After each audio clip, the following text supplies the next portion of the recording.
Alors, aujourd'hui, on va se pencher sur le cas d'une ville qui est un peu à la croisée des chemins. Une ville qui a tout pour réussir, mais qui semble perdre un peu de son élan. On parle de Marguerittes, une commune française, et son histoire est vraiment révélatrice des choix cruciaux qui peuvent faire ou défaire l'avenir d'une communauté.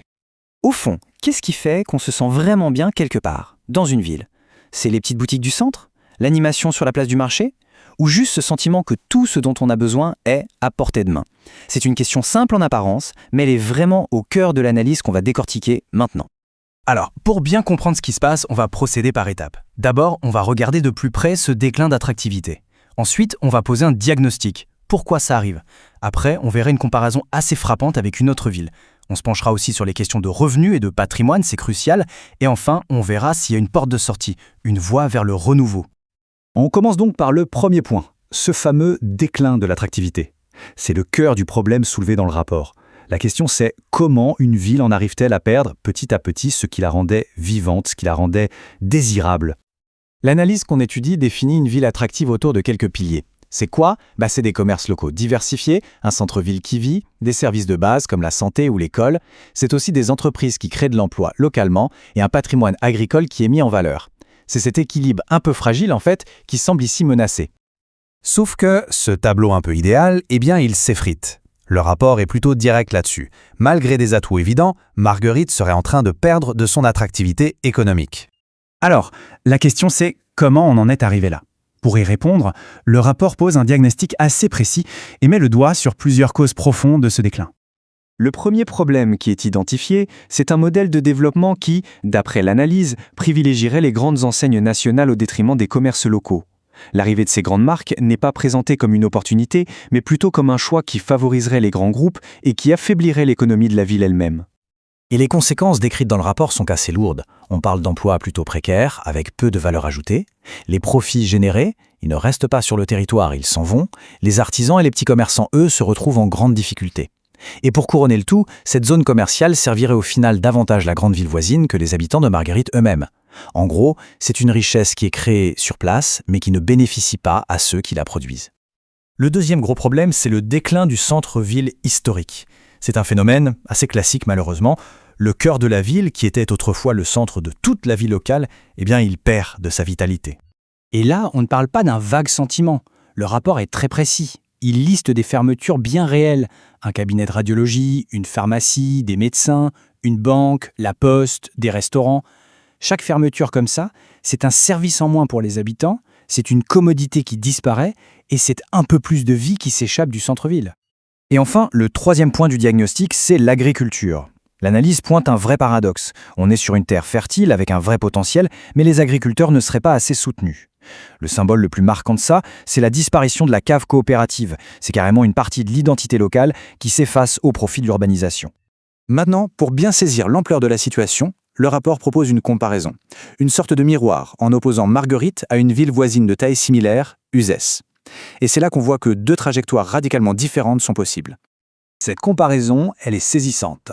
D'un côté, Marguerittes perd sa seule et unique piscine, un service public en moins. De l'autre, au même moment, Uzès en construit une deuxième. Ce n'est pas un détail, ça illustre parfaitement deux visions politiques et deux dynamiques d'investissement complètement opposées. Et ce face-à-face se confirme sur tous les plans, critère par critère. À Marguerittes, le rapport parle d'un centre-ville en déclin. À Uzès, il est florissant. Côté services médicaux, l'une en perd, l'autre en gagne. Le tourisme, inexploité d'un côté, moteur de croissance de l'autre. La conclusion de l'analyse est claire, il ne s'agit pas d'une fatalité, mais bien de la conséquence de choix politiques et de stratégies de développement différentes. Alors, on a vu le diagnostic, la comparaison. Mais qu'est-ce qui alimente concrètement ce déclin ? Le rapport met le doigt sur deux problèmes de fond. Une question de revenus et une question de patrimoine. 3 millions d'euros, c'est un chiffre qui frappe.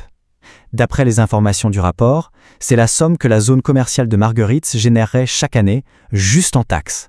C'est une manne financière considérable. Et donc, l'analyse pose la question qui tue. Si la ville génère toute cette richesse, où va l'argent ? C'est la fameuse question à 3 millions d'euros. Comment est-ce possible de générer autant de revenus et en même temps de perdre des services et des équipements? La réponse, elle se cache dans les rouages du système fiscal. Alors, voilà le mécanisme tel qu'il est décrit dans le rapport. C'est assez simple. L'activité économique, elle est bien à Marguerittes. C'est elle qui génère les taxes. Mais c'est l'agglomération, Nîmes Métropole, qui encaisse la totalité de la somme. Le résultat, c'est que Marguerite se retrouve avec les contraintes de la zone commerciale sans en toucher les bénéfices financiers. Et ça, bien sûr, ça limite énormément sa capacité à investir localement. L'autre point soulevé par le rapport, c'est un projet qui fait beaucoup de bruit, le sacrifice d'une forêt pour y installer un parc énergétique. C'est un projet de parc photovoltaïque porté par une filiale de Total Energies, mais pour le réaliser, il faudrait détruire une partie de la forêt locale. Et il faut bien comprendre que cette forêt, ce n'est pas juste quelques arbres. L'analyse la décrit comme un écosystème vraiment riche, avec une biodiversité typiquement méditerranéenne, des espèces protégées. Elle est aussi essentielle pour lutter contre l'érosion et les incendies.